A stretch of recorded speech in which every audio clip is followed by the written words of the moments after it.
Alright,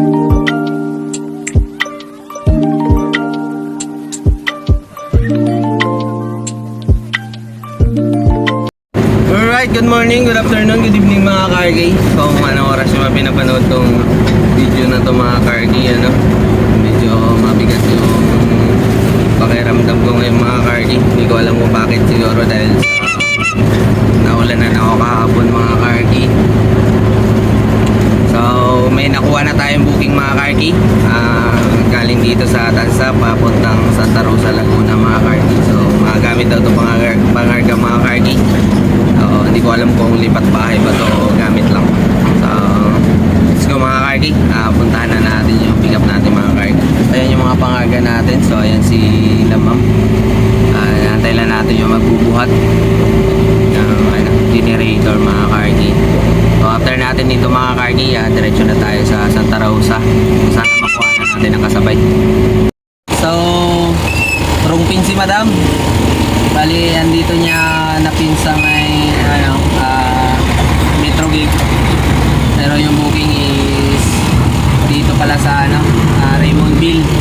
So ayan, pinababa na nila sir yung pangarga na mga appliances, generator mga kargi. So after natin baba dyan mga kargi, may nakuha tayong booking. So galing dito sa Santa Rosa papuntang Mabalacat mga kargi. So ito yung pangarga natin mga kargi. Bali ako yung magkakarga mga kargi.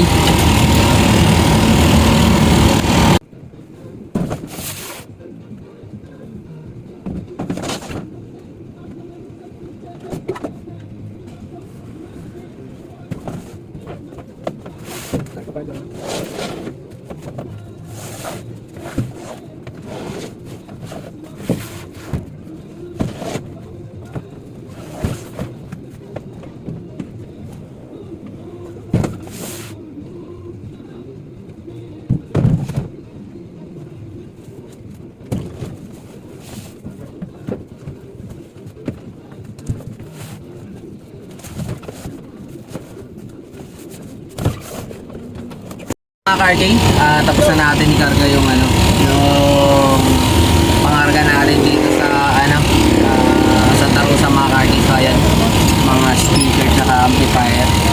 So dahil tumbuts na mga kargi, ito, kain tayo mga kargi. So ito yung pagkain ng nagda-diet mga kargi, kamote tsaka fish chicken mga kargi.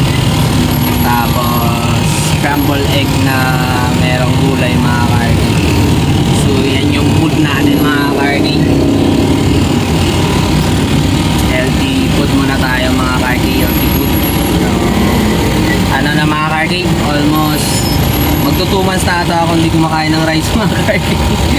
So ang laki na rin ang pinayat ko mga kargi. Nasanay na ako mga kargi sa pagkain na walang lasa mga kargi. So puro tayo mga kargi, gulay, manok, isda. Gulay, manok, isda, itlog. Yun lang araw-araw pagkain sa mga kargi. So habang tumatakbo tayo mga kargi, kainan na natin itong mga kargi kasi traffic pa naman. Ganito yung buhay delivery mga kargi. Minsan hindi ka makakain sa tamang oras,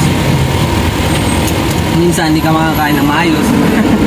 So ganun talaga mga kargi, siyempre kailangan natin kumita.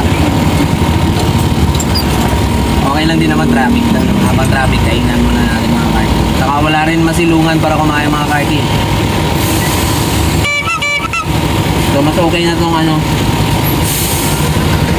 tumatakbo tayo tapos kumakain kahit paano may hangin.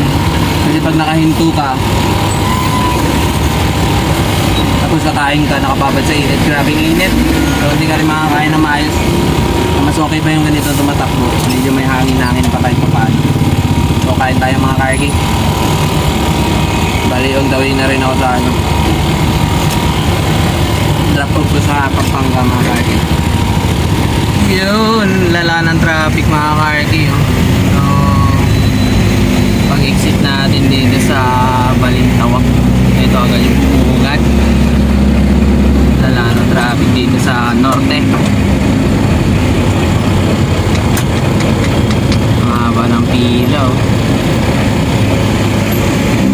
So, andito na tayo sa drop off mga Karki. So, ayan, binababa na nila sir yung mga speaker tsaka amplifier mga Karki.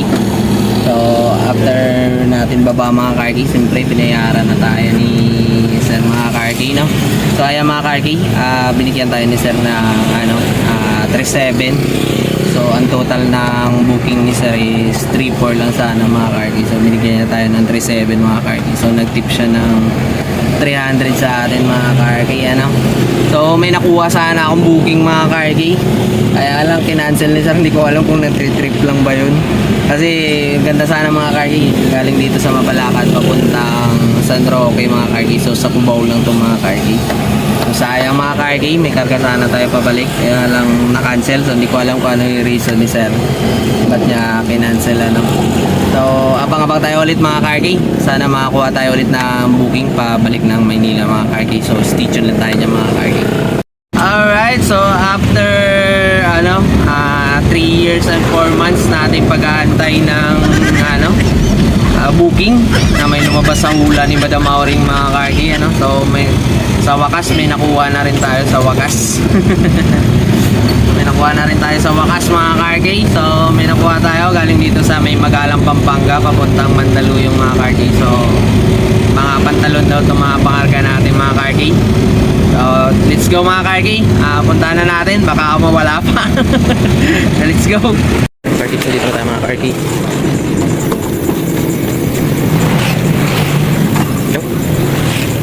Ilang supot yan ulit tayo doon? Dito na yung iba sa pinakalikod. Yung bigat dito sa likod.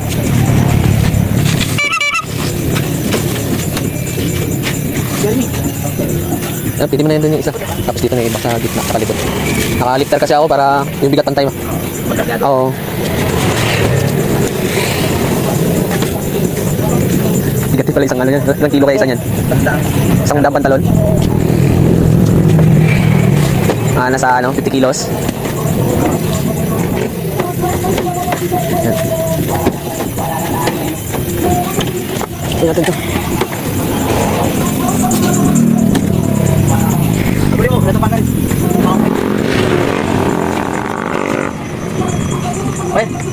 Alright, so nakarga na natin yung mga pants na pangarga natin dito sa may Magalang Pampanga mga Karki, ano? So, on the way na tayo papunta sa may Mandaluyong mga Karki. So, medyo gagabihin na tayo makauwi nito mga Karki kasi medyo malayo-layo yung pabiyahe natin, talagang road trip brum. So, puro long distance kasi nakuha ko mga Karki. So, on the way na tayo ngayon mga Karki. So, let's go mga Karki. Hatid na natin to. Yun, so dito na tayo sa drop off sa Mandaluyong mga Karki. So ayan, binababa na nila sir yung pangarga na mga pants. So medyo mabigat-bigat yung isang supot ng mga Karki. Siguro mga nasa 60 kilos ata isa niyan mga Karki. So after natin dito mga Karki ay uwi na tayo. So gabi na mga Karki, bukas naman ulit. So hanggang dito lang muna mga Karki. Thank you.